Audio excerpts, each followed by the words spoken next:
अस्सलामुअलैकुम रहमतुल्लाहि व बरकातुहू। उम्मीद है आप सब खैर आफियत से होंगे। तो आज मैं आपके साथ ओपीआई टेस्ट जो है उसके बारे में बताने जा रहा हूँ। डिटेल से आपको बताऊँगा कि जो आईएसएसबी में एक ओपीआई टेस्ट कंडक्ट किया जाता है उसमें किस तरह के एमसीक्यूज़ आते हैं, कितने एमसीक्यूज़ आते हैं, उसकी टाइमिंग क्या होती है और वो कौन से डे ऑफ आईएसपी को ये टेस्ट लिया जाता है, मैनुअली होता है, कंप्यूटराइज होता है। तमाम जो डिटेल है मैं आपको दूंगा। तो मैं हूं Mohammad Irshad from ISB cracker YouTube channel से। तो आइए वीडियो को शुरू करते हैं, ठीक है। तो फर्स्ट ऑफ एमसीक्यूज़ आप देख रहे हैं, make people feel at ease, मतलब लोग आपको ईजी लेते हैं, ठीक है। तो इसका स्ट्रांगली आगे आपके ऑप्शन दिए हुए हैं, ठीक है। तो strongly disagree, mostly disagree, slightly disagree. अभी जो स्टूडेंट होते हैं जो आईएसबी देने जाते हैं जेंटलमैन, वो परेशान हो जाते हैं कि यार इसका मैं क्या आंसर दूं, ठीक है। तो इधर सबसे ज़्यादा जो जेंटलमैन होता है ना वो कहता है कि मैं इसका लिखूं स्ट्रांगली एग्री लिखूं ताकि जो साइको होगा वो मुझे रिकमेंड करेगा। ऐसा बिल्कुल भी नहीं होता। वो आपके अच्छे आंसर के को एक्सपेक्ट नहीं कर रहे, ना ही वो आपका अच्छा आंसर उनको चाहिए। उनको वो आंसर चाहिए जो आप अपनी पर्सनैलिटी के रिलेटेड दे रहे हैं। आपसे उन्हें वो आंसर चाहिए जो आप अथेंटिकली आप अपनी बिल्कुल पर्सनैलिटी और थॉट्स के अकॉर्डिंग दे रहे हैं, ठीक है। जो आईएसबी होता है वो आपकी टोटली पर्सनैलिटी के अबाउट टेस्ट होता है, ठीक है। ना कोई वो जीके का होता है, ना ही कोई वो करंट अफेयर का होता है, और ना ही आपको इंग्लिश बहुत अच्छी आती है और इसके बेस पे आपको रिकमेंड कर लेंगे, या आपको जीके बहुत अच्छा है आपको रिकमेंड कर लेंगे, या आपको स्पीच करनी आती बहुत अच्छी आपको रिकमेंड कर लेंगे, आपकी वोकेबलरी अच्छी है इंग्लिश की आपको रिकमेंड कर लेंगे। ऐसा बिल्कुल भी नहीं है। वो जस्ट आपकी पर्सनैलिटी को जज करने की, ये बंदा कितना स्ट्रेट फॉरवर्ड है, ये बंदा अपनी ज़ात के बारे में कितना अच्छे तरीके से जानता है, ये बंदा अपनी अपनी पर्सनैलिटी अपनी ज़ात और ख़ुद के साथ कितना सिंसेर है, और ये अपने आप को किस तरह से एक्सप्रेस कर रहा है, ठीक है। आया कि ये जो आंसर दे रहा है ये अपनी ज़ात के अबाउट दे रहा है क्या, या ये अपने आप को कुछ ज़्यादा ही बढ़ा चढ़ा के बयान कर रहा है, या हमें ये इम्प्रेस करने की कोशिश कर रहा है। तो ये चीज़ें मेन जो होती हैं ये जेंटलमैन को अपने माइंड में बिठा लेनी चाहिए कि हमने उनको इम्प्रेस नहीं करना, हमने ऑफिसर्स को ये कोशिश नहीं करनी कि हम उनको इम्प्रेस करें इसलिए कि हम उनको अच्छा आंसर दें। ना ना ना ना, ऐसा बिल्कुल भी आप ना करें। आप अपनी ज़ात के बारे में जो जानते हैं वही उसका आंसर दें, चाहे वो बिल्कुल सबसे हट के आंसर है, ठीक है। यही तो वो चाह रहे हैं कि आप अपने अपने बारे में प्योरली बताएं उनको, ठीक है। तो ये जो चीज़ें होती हैं वो प्रैक्टिकली आपको देख रहे होते हैं, वो रिटन फॉर्म में जो आप लिख के देते हैं उनको आप जो स्पीक करते हैं वो तमाम चीज़ों को वो कंपैरिजन उनका करते हैं कि क्या इनमें कोई डिफरेंस तो नहीं है, क्या इनमें कोई तज़ाद तो नहीं है। तो ये तमाम चीज़ें आपने अपनी पर्सनैलिटी के रिलेटेड बतानी है। इसकी प्रॉपरली आपने पहले अपनी तैयारी करके जानी है आईएसबी। ऐसा नहीं कि डायरेक्ट बंदा चला जाए और वो रिकमेंड होकर आ जाए, ऐसा नहीं होता। इसके लिए आपने अपनी प्रैक्टिस करनी होती है। आपने एक सिंसियर बनकर, एक फोकस्ड पर्सन बन के इसकी तैयारी करनी होती है, ठीक है। तो इसका आंसर जो है, अगर लोग आपको ईजी लेते हैं तो इसका प्रॉपरली आप अपनी लाइफ में सर्च करें, देखें कि क्या वाकई आपको लोग ईजी लेते हैं, ठीक है। अगर लेते हैं तो फिर आप लिखें स्ट्रांगली एग्री, कोई बात नहीं है, ठीक है। तो नेक्स्ट है स्टिक टू द रूल्स, ठीक है। तो इसका आंसर क्या है कि आप जो अपनी लाइफ में जितनी भी सख्तियों मतलब स्टिक जो रूल्स हैं उनको आप पसंद करते हैं, फॉलो करते हैं, तो आप लिखें, ठीक है। अगर नहीं करते तो लिख दें कि नहीं है बस। ये ऐसा नहीं है कि आप उधर झूठ बोलेंगे और उधर उनको पता नहीं चलेगा। उनके 30-40 साल का एक्सपीरियंस होता है, वो इतने इंटरव्यू कंडक्ट कर चुके होते हैं, इतने वो ज़्यादा टेस्ट करवा चुके होते हैं कि उनको तो एक जेंटलमैन देख के पता चल जाता है कि ये इसके माइंड में क्या है। वो आप बोलेंगे तो उनको पता चल जाएगा कि इसके माइंड में क्या है। तो आपने उधर झूठ नहीं बोलना, ठीक है। ये बात आपने लाजमी उधर रखनी है, ठीक है। और एंड पे दूसरा क्वेश्चन है, हैव डिफ़िकल्टी इमेजिनिंग थिंग्स, मतलब जो इमेजिनिंग थिंग्स होती हैं क्या उनको आप मुश्किल के तौर पे लेते हैं, ठीक है। तो ये चीज़ें आपने देखनी है। बाकी आगे जनाब है मेक डिमांड्स ऑन अदर्स, ठीक है। आप दूसरों पे ज़्यादातर मतलब डिमांड करते हैं, उनकी ज़्यादा आपको ज़रूरत होती है, मतलब कि आप डिपेंडेंट पर्सन हैं, आप दूसरों पे इन्हिसार करते हैं। तो ऐसा तो नहीं है, ऐसा हो ही नहीं सकता।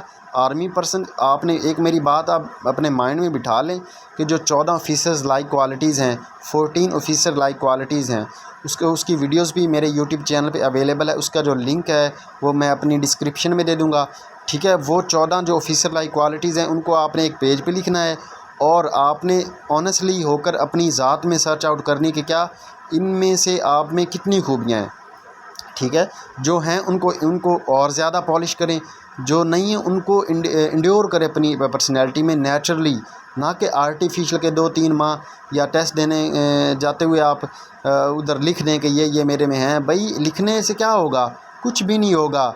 जो आप टेस्ट इतने ज़्यादा लिखेंगे, आप पॉइंट स्टोरी लिखेंगे, आप ओपीआई लिखे टेस्ट देंगे, ठीक है। आप पॉइंट स्टोरी, पिक्चर स्टोरी, ऐसे लिखेंगे, वर्ड एसोसिएशन टेस्ट देंगे, तो वो तमाम चीज़ों को आप देख रहे होंगे वो ऑफिसर्स के।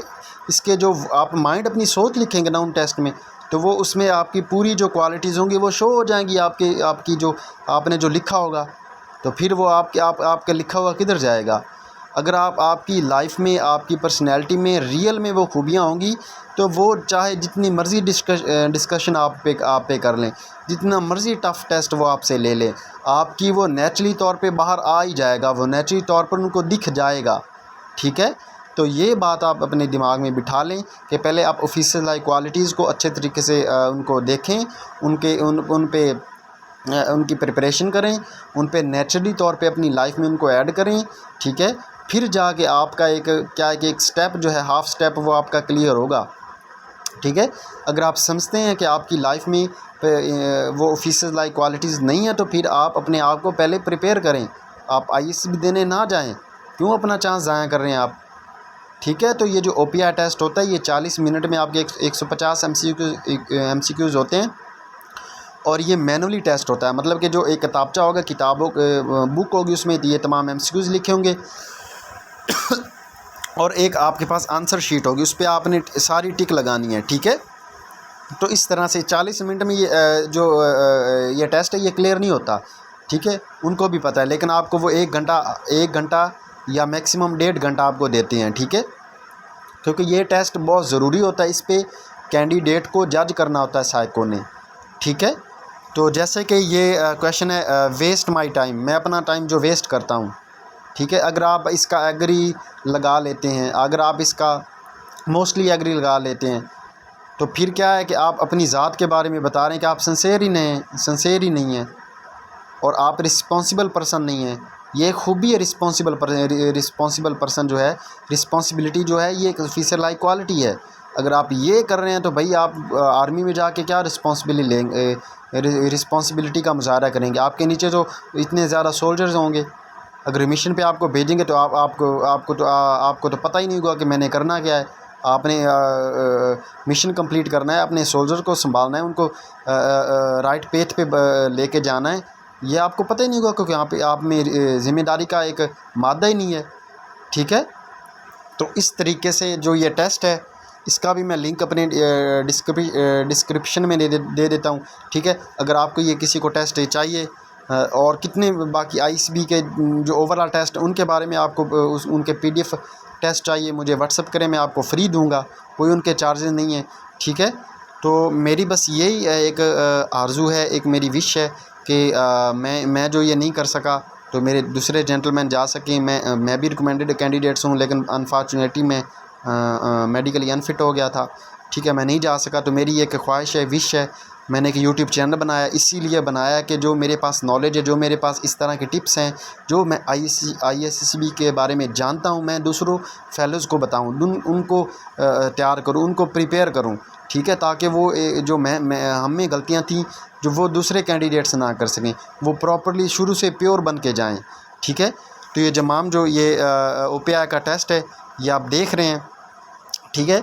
तो इसका जो ये बड़ा ही टेक्निकल जवाब आपने देना होता है, ठीक है। इसका कोई तुक्का नहीं लगाना होता, ना ही आपने बस ये एक फॉर्मेलिटी होती, जल्दी आपने ये क्वेश्चंस इनके आंसर देने हैं। ये जीके की तरह का ये टेस्ट नहीं है, ठीक है। तो आपने इधर अभी देखें 51 जो एमसीक्यूज़ है वो लिखा हुआ है रिस्पेक्ट अदर्स, मैं दूसरों को इज़्ज़त देता हूँ, तो ये एक बड़ा, अगर आप इज़्ज़त देते हैं तो इसका मतलब है आप बहुत ज़्यादा एक रिस्पॉन्सिबल पर्सन है, ठीक है, आप एक बहुत ऑनरेबल पर्सन है, ठीक है। और आगे है 58 MCQs। Want to increase my knowledge, मैं अपने नॉलेज को बढ़ाने की कोशिश करता हूँ, ठीक है, मतलब मैं अपने जीके को, अपनी जनरल अवेयरनेस को बढ़ाने की कोशिश करता हूँ।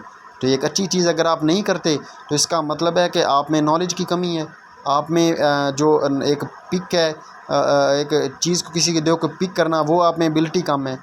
तो ये तमाम चीज़ें जो आपने अब बड़ी सिंसियर होकर देनी है, और जो जो चीज़ें आपने कहा कि आपकी पर्सनैलिटी में नहीं हैं उनको ऐड करें, उन पे प्रैक्टिस करें, उनकी प्रिपरेशन करें, ठीक है। तब ही जाके, अगर देखा जाए तो ISSB का जो टेस्ट है, एग्ज़ाम है, ये बहुत ही ईजी है।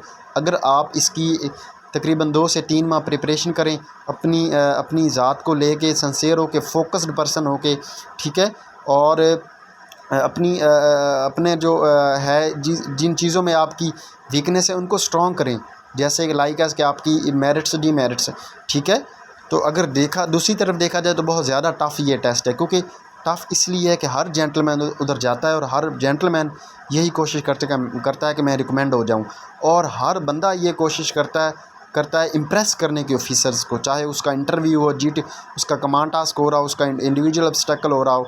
तो ऐसे नहीं है, उनको इम्प्रेस आपने नहीं करना हो, आपने अपना प्योर शो करना है, अपना जो रियल आपका फेस है, रियल आपके जो आपकी पावर है, एनर्जी है, वो आपने उधर शो करनी है। उनको इम्प्रेस आप खुद कर लेंगे जब आप प्योर अपना उधर शो करेंगे, ठीक है, अपना जो असल आपका उधर शो करेंगे।